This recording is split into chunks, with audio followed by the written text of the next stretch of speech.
السلام عليكم ورحمة الله وبركاته. إن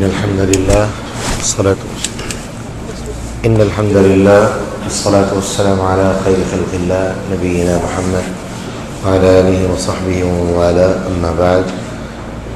عزیز بھائیو، آج کا جو خطبہ جس موضوع کے متعلق شیخ نے گفتگو کی وہ ہمارے معاشرے کا ایک بڑا ہی حساس موضوع، جس کی تباہ کاریوں سے ہم واقف نہیں، اور وہ موضوع یہ کہ آج ہر کوئی شخص جو علم سے آشنا نہیں، جو علم کو جانتا تک نہیں، وہ اپنے آپ کو عالم سمجھ کے لوگوں کو مسائل سمجھاتا ہے، استفتاء کا کام اس سے لیا جاتا ہے، لوگ اس سے سوال پوچھتے ہیں اور وہ لوگوں کو گمراہی اور ذلت اور جہالت کی طرف لوگوں کو دعوت دیتا ہے۔ ایسے لوگ آج ہمارے معاشرے میں کتنے روپوں میں اور کتنی شکلوں میں موجود ہیں، ہم ان کا تصور نہیں کر سکتے۔ اللہ سبحانہ و تعالیٰ نے قرآن مجید میں ایک بات واضح کر دی، فَاسْأَلُوا أَهْلَ الذِّكْرِ إِن كُنتُمْ لَا تَعْلَمُونَ بِالْبَيِّنَاتِ وَالزُّبُرِ۔ تمہیں جس چیز کے بارے میں علم نہیں ہے تم پوچھنا چاہتے ہو تو تم پہ لازم ہے کہ علم والوں کے پاس جاؤ، اور علم والوں کے پاس جا کے بھی جو سوال کرنے کا طریقہ اور ادب ہے وہ کیا؟ بالبینات والزبر۔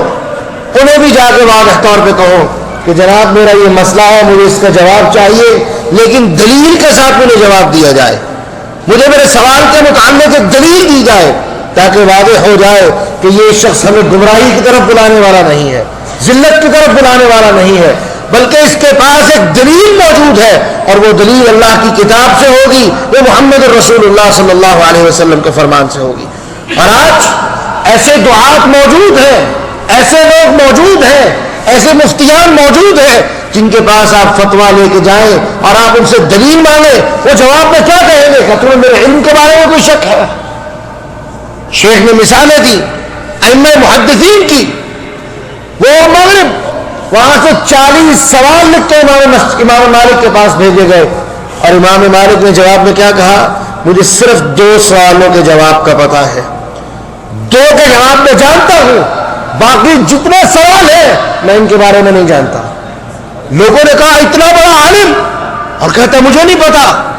تو امام مالک نے جو بات کہی، امام اہل سنہ والجماعہ امام احمد بن حنبل نے جو بات کہی کہ کیا ہم اللہ کے بارے میں ایسی بات کہہ دیں، وَأَن تَقُولُوا عَلَى اللَّهِ مَا لَا تَعْلَمُونَ، اللہ کے بارے میں ایسی بات کہہ دیں جس کے بارے میں ہم جانتے کچھ نہیں، اللہ کی ذات پہ الزام لگا دیں، اللہ کے دین کے اندر تغیر اور تبدل کر دیں اور لوگوں کو جہالت کی طرف لے کے جائیں۔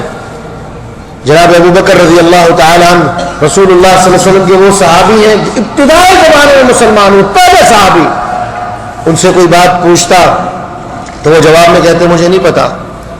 لوگوں نے کہتے آپ سب سے پہلے مسلمان ہوئے، آپ کہتے مجھے نہیں پتا۔ تو جناب ابو بکر کہا کرتے تھے مجھے یہ بتاؤ، جس زمین کے اوپر میں چلتا ہوں اور جس آسمان کے نیچے میں رہتا ہوں، کیا میں یہ گوارا کر سکتا ہوں کہ میں ان کے خالق کے بارے میں کوئی ایسی بات کہوں اور وہ غصے میں آ کے مجھے زمین کے اندر دھنسا دے، آسمان میرے اوپر گرا دے؟ وہ لوگ اس قدر ڈرنے والے تھے۔ اس لیے میرے بھائیو، جو آج کے جمعے کا لب و لباب ہے وہ یہ، علماء سے سوال کیجئے، علماء سے دین کو سیکھیے، علماء سے دین کو سمجھیے۔ وہ مفتیان کرام جو گلی محلوں میں افتاء کا کام سر انجام دے رہے ہیں، یہ افتاء کا کام نہیں سر انجام دے رہے، یہ ذلت اور گمراہی کو بانٹ رہے ہیں، ذلت اور گمراہی کے سوداگر ہیں، اور ہم ذلت اور گمراہی ان سے خرید رہے ہیں۔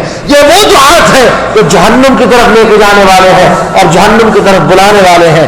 آخر میں اللہ کے رسول کی حدیث بیان کر دوں، آپ نے فرمایا یہ دعات جہنم کے کنارے پہ کھڑے ہوں گے اور ان لوگوں کو بلائیں گے کہ آؤ آؤ آؤ، ہم وہ داعی ہیں وہ تمہیں جہنم کی طرف بلاتے تھے، آج ہم جہنم کے کنارے پہ کھڑے تمہیں آوازیں دے رہے ہیں، آؤ اور جہنم کے اندر چلتے چلے جاؤ۔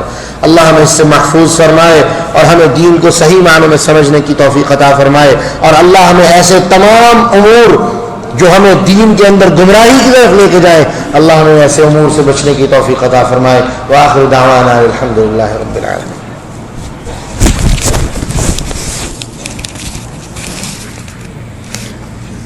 السلام علیکم ورحمۃ اللہ. انشاءاللہ درس ابھی ہوگا.